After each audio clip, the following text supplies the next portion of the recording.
Back in 2016, there was this anime that came out called Bokudake ga Inaimachi, or The Town Where Only I Am Missing, or simply called Erased in the English version. People made a really big deal about this one back then, and I was no exception when I started hearing what it was about. There was this concept about time travel and trying to prevent murders, which reminded me of a movie I watched called Frequency. It came out in the year 2000. Great movie, by the way. And so this managed to grab my attention. However, in my own very cracker-like way, I avoided Erased while it was still coming out, mostly because of its popularity, but also because I like to take things at my own pace, even though that tends to leave me behind the curve during any given anime season. A lot of people were talking about it, and I had many a plot point and plot twist spoiled for me, leading to a question as to whether or not I should even bother. Then the Anime Awards happened. And, well, my motivation was lost to the void for a while. You see, 2016 was an interesting year.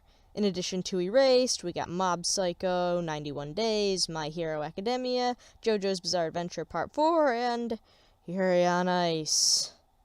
Yeah, let's establish that JoJo was the only one I watched as it was premiering, to no one's surprise. But that's what I took away from the year.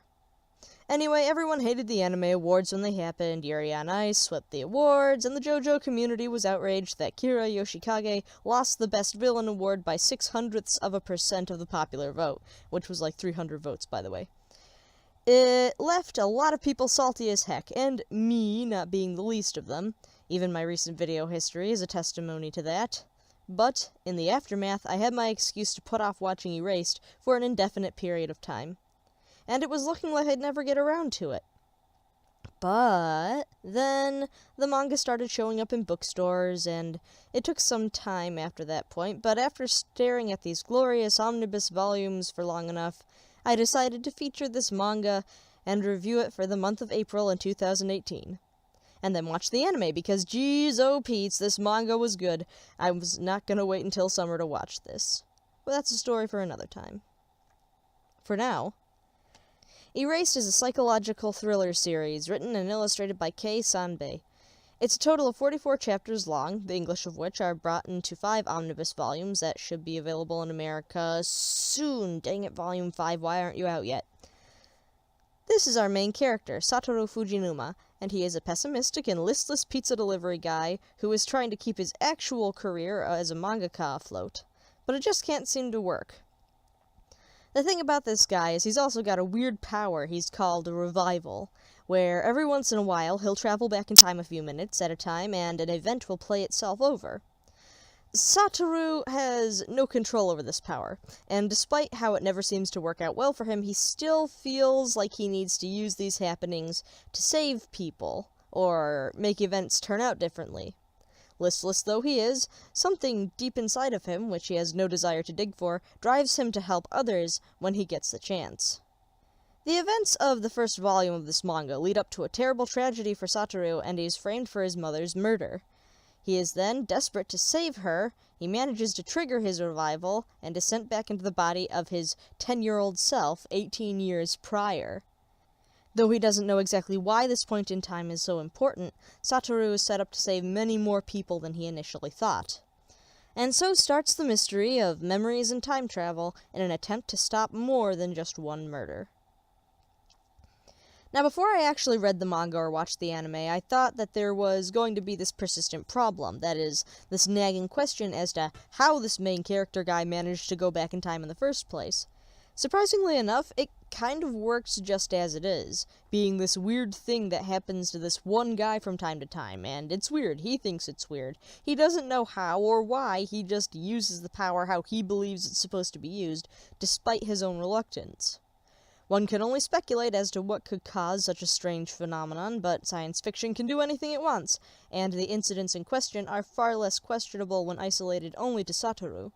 If it were the case that a different character showed up who also had this kind of thing happening to them, then I would have a problem, and keep on having that question in the back of my head at all times. But spoiler, that is not the case, and the nature of the revival can be overlooked in favor of everything else. Starting off, let's get a good look at the art. It is not top-tier manga art. As someone who has read a decent amount of manga and has drawn a bit herself, I have this notion that I know what I'm looking at. The art is pretty simple and the backgrounds aren't elaborate. I don't have to scrutinize any given page to see the pen lines, and the cross-shading is messy in a lot of places. Now that I've said that, it's not as though this art is inconsistent or that the characters and locations are hard to tell apart. It's not overtly bad drawing that is offensive to the eyes, and I'll go as far as to say that I really like the style used here, even if it does come across as unpolished sometimes. In this respect, though, it's not grade A clean manga art. It does well for itself getting the story across, though, with all the characters easy to tell apart, and it's a unique look that makes it easy to identify.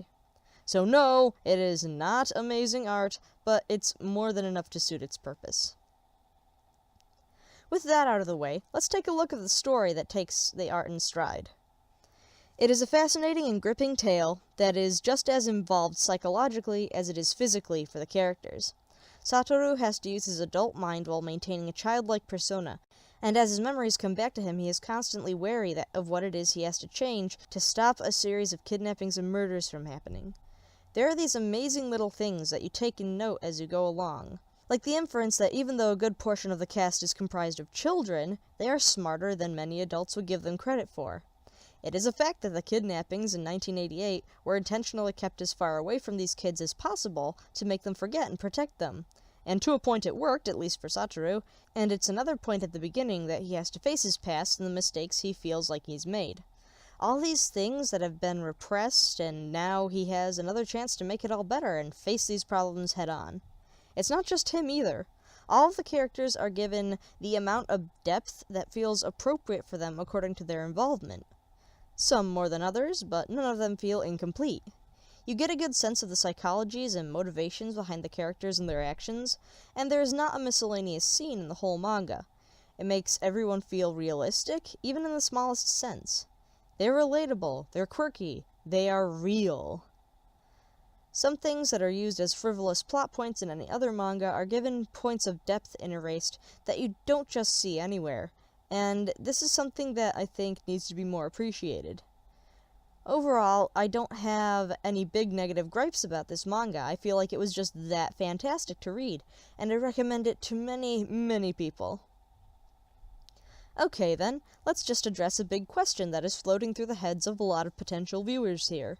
Spam Crackers has a lot to say and praise about this manga, but what about the anime? Yes, I have watched it.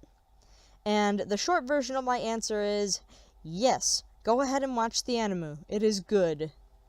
The long answer is, please read the manga instead or first if you would.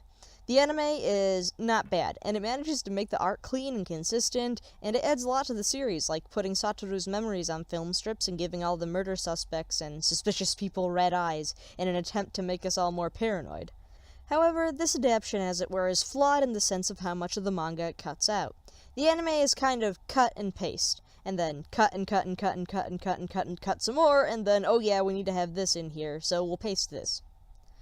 For the best example, it takes the entire first volume of the manga to get to the ever-eventful 18-year revival, and the anime has one episode to snip everything up and cover all of the same stuff. We lose a lot of Airi's time at the start, and the situation involving Satoru being framed for murder is so much more contrived and generic in the anime, whereas in the manga we get a much better sense of the cunning and creativity of the villain right from the get-go.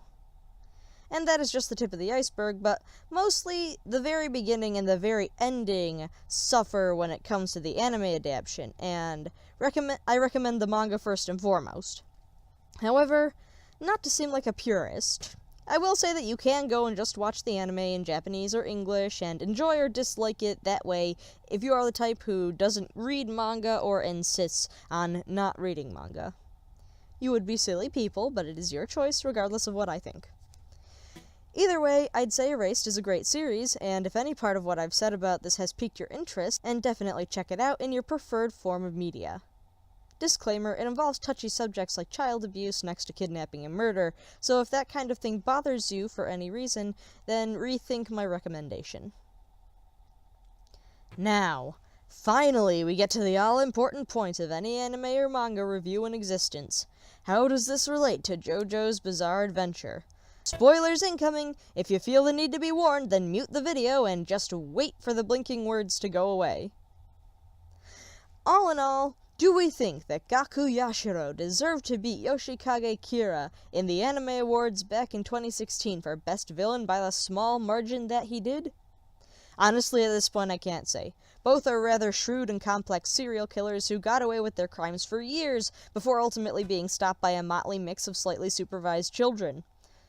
But when it first happened, I would have staunchly said, of course Kira was the best villain. Looking at it now, though, I'd just like to bring everyone's attention to the fact that Kira is probably the reason a villain who gave him a run for his money and a popular vote even existed at the time.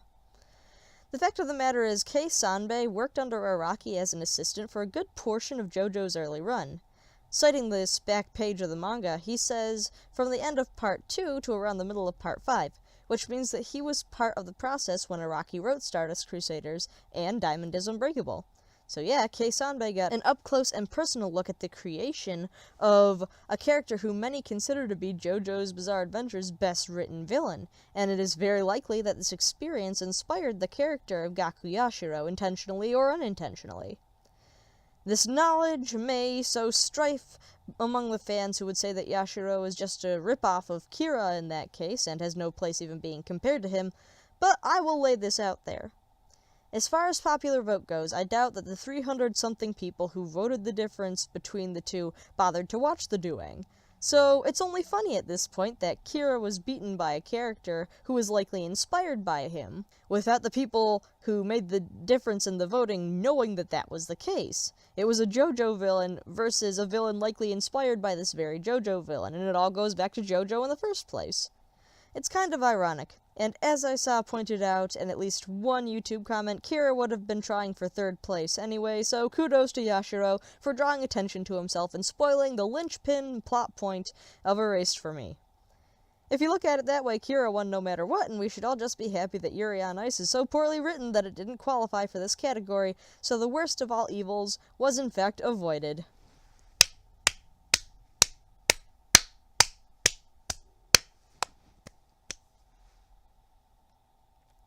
You know, this was the kind of manga that had me loving it despite the fact that I knew who the bad guy was from the start.